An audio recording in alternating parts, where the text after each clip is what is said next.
Like if you found the video valuable. Detective Karan Singh had seen many strange cases in his career, but the disappearance of Aisha Mehra was unlike any other. The young heiress of a wealthy family had vanished without a trace from her sprawling mansion in Mumbai, leaving behind a locked room, a broken window latch, and a single rose on her vanity. Karan arrived at the mansion early in the morning. The police had combed the place, but no one had seen or heard anything unusual the night before. The staff were cooperative but jittery, each offering slightly different accounts of Aisha's last movements. "Detective, she was last seen at dinner," said her personal assistant nervously. "She excused herself early, saying she had a headache. That's the last anyone saw her." Karan nodded, examining the room where she was supposedly last. Everything appeared normal. Books neatly stacked, clothes arranged on hangers, but the broken window latch caught his eye. He crouched, inspecting the frame. Whoever had taken her had been careful to avoid obvious signs of forced entry. He interviewed the staff, the family, and even her boyfriend, who seemed shaken but cooperative.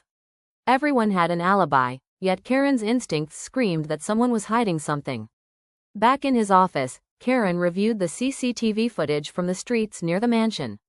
There was a van parked suspiciously across the lane that had not been there before.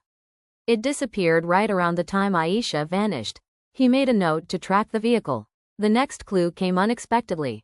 A neighbor reported seeing a shadowy figure leaving the garden around midnight. The description matched the family chauffeur, someone Karan had considered trustworthy. He summoned the man for questioning. "I didn't take her," the chauffeur insisted. "I left around 11, like every night. You have to believe me." Karan's eyes narrowed. Something didn't add up. He returned to the broken window. Using a small mirror, he noticed scratch marks on the outer ledge, consistent with a grappling technique. Someone had climbed in, or out, without leaving footprints. Hours turned into a day. Then, a breakthrough. A local pawnshop reported a young woman trying to sell expensive jewelry matching Aisha's collection. Karan rushed to the location, only to find a note left behind. "You're closer than you think, detective." The note set a trap.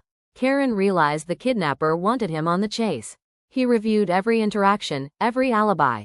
The answer lay not in who could have taken her, but who had the most to gain.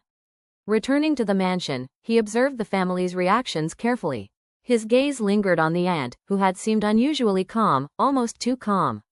The missing heiress' father had inherited the majority of the fortune, but if something happened to Aisha, a clause in the will allowed her aunt temporary control. Karan requested access to the family safe. Inside, he found a hidden ledger detailing plans to stage Aisha's disappearance. Confronted, the aunt broke down, confessing she had orchestrated the entire abduction to gain temporary control of the fortune, hiding Aisha in a distant warehouse until the will could be legally executed. The heiress was found unharmed the next day, frightened but safe. Justice was served, but the case stayed with Karan for its complexity, the way greed and meticulous planning could turn a family home into a crime scene. As he left the mansion, Karan looked at the city skyline, knowing that behind the glittering lights, secrets waited to be uncovered.